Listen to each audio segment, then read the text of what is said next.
So, we'll wait for the crowd to clear up a bit. Who can tell me what elements form a founder's mindset? And what are the experiences that shape them? If it's through traveling the world and playing to crowds far larger than the one in front of us today, then our next speaker is definitely well placed to let us know. Please welcome on stage, in conversation with Cherie Hu, DJ, producer, founder, and Amsterdammer, sort of, Sam Feldt. Please push your energy towards the stage, come on, and give them the stadium welcome.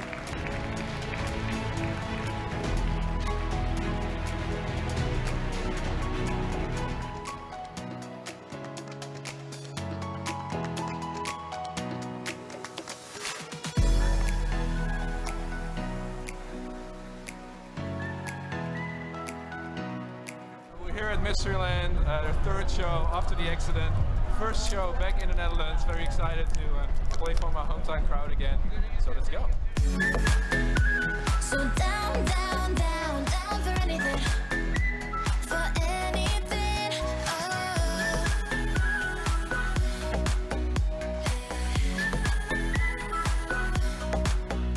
Down for anything.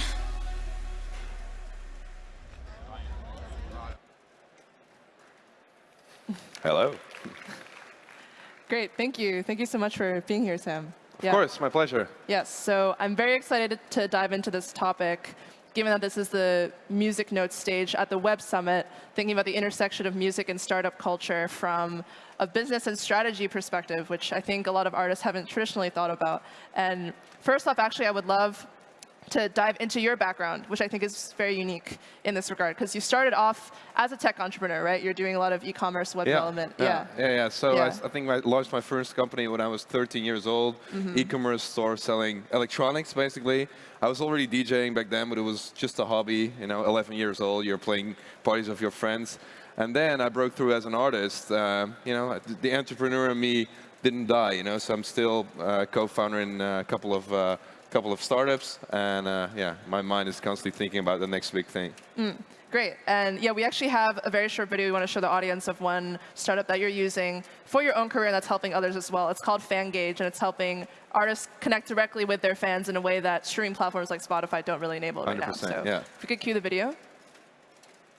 Did you know that popular social media platforms like Facebook and Instagram only show your postings to a few % of your total following? What if you could reach 100% of your following without having to sponsor or advertise on a third-party platform ever again? Enter Fangage. We create custom-made fan portals that your fans love engaging with.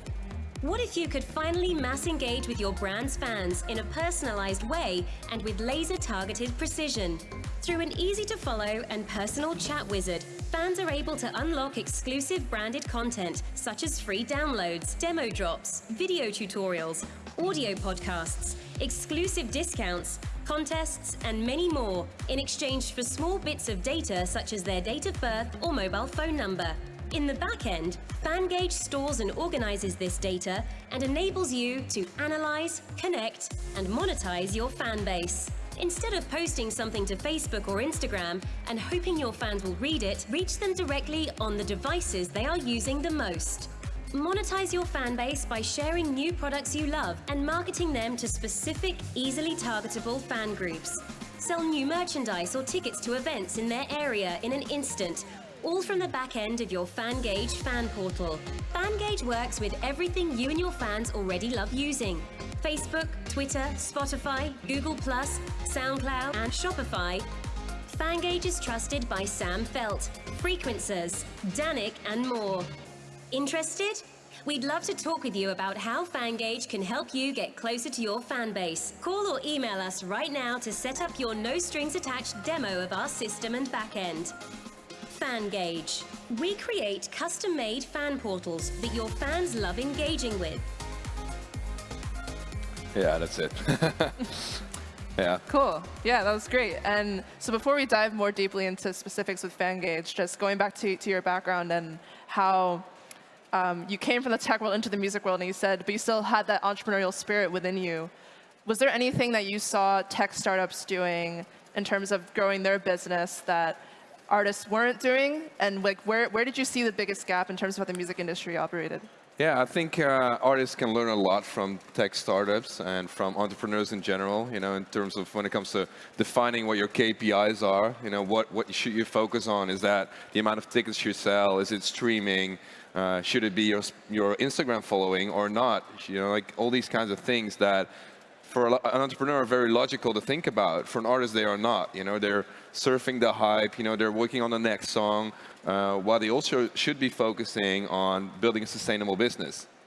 And so in that video, you talk about how artists shouldn't just be posting straight to Facebook, straight to Instagram all the time. And I can hear an artist or manager being like, but that's amazing for us. We have 1 million Facebook followers, 1 million Instagram followers. We have such huge reach and influence. Can you dive into why that might be a faulty angle? Yeah, so I started Fangage because I saw that I had 1 million followers on all these platforms scattered around, but I had no idea who they were and how to reach them. Actually, I was getting forced to pay money to reach the people that clicked the button and said, okay, I love this guy, I want to hear more about him. It's like having to pay to reach your own email list. It didn't make sense for me. So basically, I think it's great that you have all these followers on Instagram, you're an influencer on YouTube, but what does it really mean when you don't control how many of these people you can actually engage? What happens if YouTube changes the algorithm? What happens if your Instagram account gets blocked? Are you still an influencer if you don't have control over those third-party platforms anymore? So I think it's very essential for musicians, but influencers in every field, to make sure that they control, their fan base, that they have a database of their phone number, email address, that they can move from platform to platform. You saw it happen with MySpace. So many artists were huge on MySpace. MySpace dies, and their careers are gone because they can't reach their fans anymore. And that's I think is a very big risk for artists nowadays. Yeah, and so whether in building your own app, Fangage, or thinking about other tech developers, entrepreneurs here, who might want to build apps for people like you, for the biggest DJs, for the biggest pop stars, to help them connect most effectively with their fans. Like any other vertical, this is a very littered space in terms of startups that haven't really worked. Only a few have really risen above the top. So do you have any advice that you could give, speaking from personal experience and also generally, for how to build these apps most effectively? Well, building Fangage, I think we made a lot of mistakes, First, one of my biggest mistakes was assuming that all the artists were like myself. For example, I don't mind paying that amount of money for my website, so every artist wants to pay that amount of money for their website. Like stupid things like that without testing the market or building features like a demo drop system where 90% of smaller artists don't really have a label or a radio show to do something with those demos. So it's all about, testing features, asking your clients, dialogue one-on-one, and making sure that what you're building is actually what they want and not just what you think they want. And it's very common startup advice, but it's very true in this market. So maximizing flexibility, or how it can be a tool for whatever the artist needs to accomplish. Just having that dialogue and making sure that you're building the features they need. Great. Yeah. And so now going back more broadly to the intersection of music and startup culture, if we look at the history of the music business, when Napster was at its heyday at the turn of the 21st century, and then the music industry had, I think, around 15 years of straight decline in revenue, recorded music revenue, because of file sharing and piracy. And I think in that era, record labels and other big music companies saw startups as threatening to their own businesses, as threatening to musical sustainability. And I think you do see a little bit of a change now. The music industry is back to growth with streaming, but it's still, I think there's still some skepticism about startup incentives, like this obsession with data, this obsession with optimization, quantification, how it could be detrimental to creativity. I don't know if that's a tension that you've ever faced or that you've heard from your peers, and how you grapple with that as they become more influential. I think for labels, it's a shift of power, before they control the distribution of CDs and all that stuff, and, online downloads. And now the power is basically in the hands of the streaming platforms, and the curators on those platforms that decide about the playlist and, which song gets the streams. And I think that's scary. That's scary for labels. That's scary also for artists. But it's also a huge opportunity. It's just, it's talking to different people, making sure that you're in good favors with the playlist curators for artists, and that's very important. And also, I think the algorithm, it kind of made the whole game a bit more fair. Also, it's not just the radio people or just the big labels controlling. It's also play rate, skip rate, all these kinds of metrics that decide if you're in a playlist or not. It's not the money behind the track necessarily. So you think it's sort of like a double-edged sword? Yeah, It's like there better needs to and be a worse, good balance. We talked about it. You know, there needs to be a balance between manual curation, which allows, you know, like independent small artists to get discovered, and, you know, like the algorithm doing its work and providing people with the right suggestions. Yeah. And so now thinking in the other direction, yeah, we were talking earlier about how if you search up blogs on how to be the best entrepreneur, how to grow your business, you'll find millions of results that contain the phrase rockstar entrepreneur. Like that phrase has become like a goalpost for what founders want to be. It's so fascinating that rock stars and pop stars are like now their goal, right? That they're aiming at. And I was wondering, I would love to dive deeper into that and like why you think that's the case and what you think draws tech to the music world, what you think tech can learn from musicians like yourself, DJs like yourself, when it comes to branding or business building. Yeah. Yeah, I think, you know, like, just look at the amount of people here. There's a huge interest and popularity around the whole startup scene. Everybody wants to be the next, you know, Zuckerberg. And I think, you know, that's also why they call them rockstar entrepreneurs. You know, like they have status. And I think what artists can learn from them is, you know, defining the right metrics and building a business instead of just surfing the hype. But I think entrepreneurs can use the hype building tools that artists use, you know, like making sure that, you know, like you build a brand, not just a tool or a product, you know. And for me, it's all about my popularity, you know. If I'm not popular anymore, I don't get booked anymore, I don't earn money anymore, my business dies.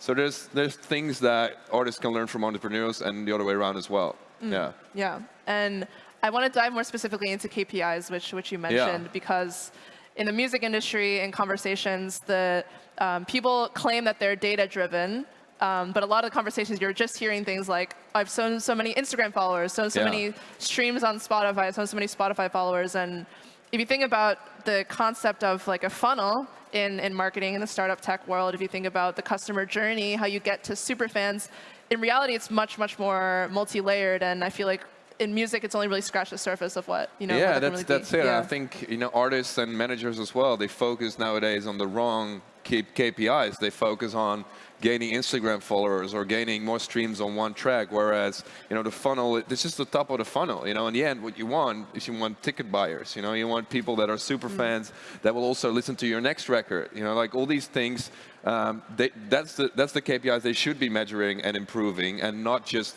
Instagram following on a third-party platform, of which usually maybe only 2-3% see your postings. You know, like for me, the main KPI is, and I don't want to promote Fangage, but it's like getting these people on board your platform, making sure that you know the fans, that you can reach them no matter what, and that you get your super fans, your ambassadors on board. You know, and it's logic for a lot of companies. They use a CRM system, but not a lot of artists use an FRM, a fan relationship manager system. And I think they should do that more often and measure the things that matter. Yeah. Yeah, and yeah, this phrase FRM is also so interesting because I think even still, artists don't realize their fans are their customers. It's like the same thing, and it's just, you know, speaking different languages. Yeah. Yeah, we're talking about a dictionary, you know, like that says, okay, artists, you know, realize fans are your clients. So, and then whenever you read an article on a tech blog, you know how to interpret that and use it in your own career. But now a lot of musicians think, I don't have clients, I don't have, you know, I don't have customers. It's just me making music. Yeah, right? it's just me making music, and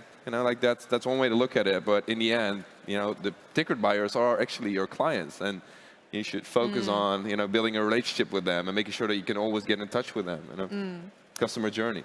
For sure, yeah. So on that point of a journey, I would love if you can dive into how you approach that with your own career, because your music is available on all streaming platforms, most of them.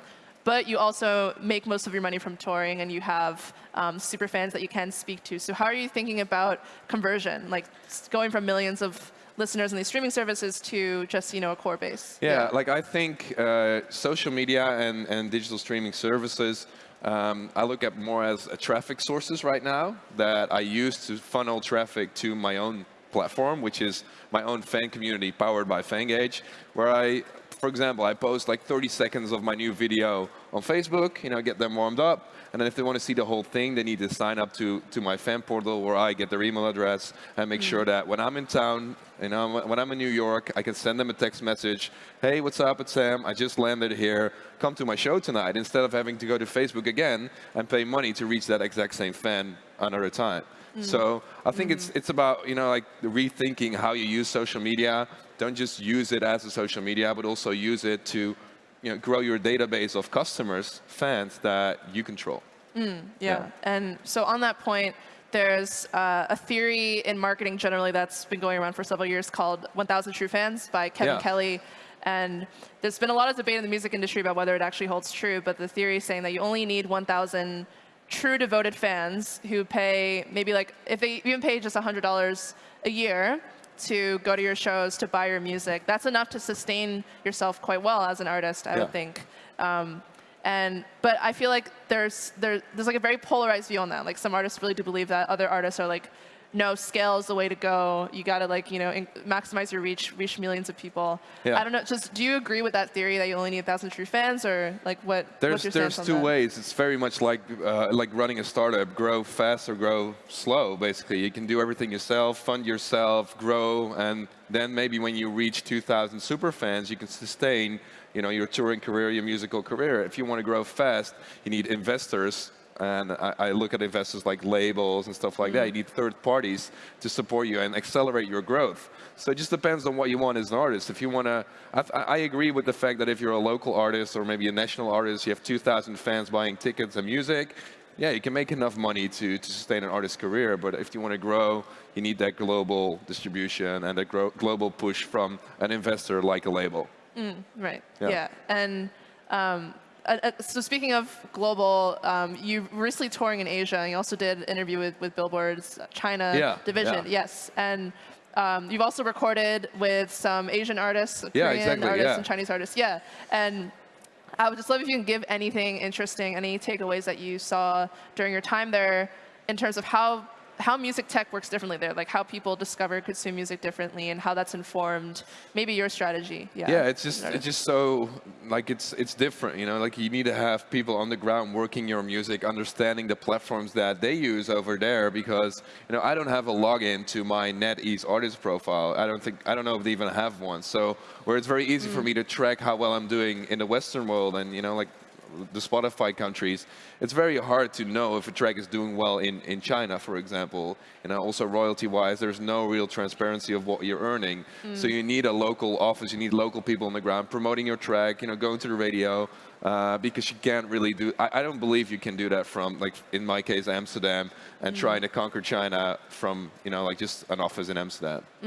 Yeah, great. And so going back to an earlier question around. We had this idea of making this dictionary, right, of connecting language from the music and the tech world.